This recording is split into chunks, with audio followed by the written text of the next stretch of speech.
Good evening all, this is Vikas. This is Chakri.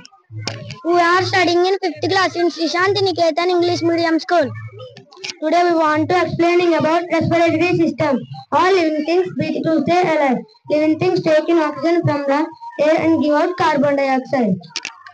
All living things repeat they need oxygen to bond within their bodies. The burning of food in their bodies releases energy. This energy is from daily activities.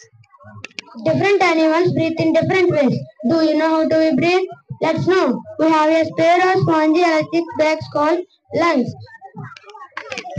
We all breathe through our lungs. When you breathe, oxygen rich air enter into the lungs of our body through nose and windpipe.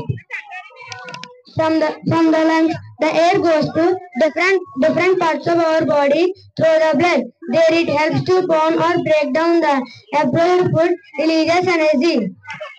The releases energy is by our body for doing different types of activities. During and burning of food, carbon dioxide it also produces.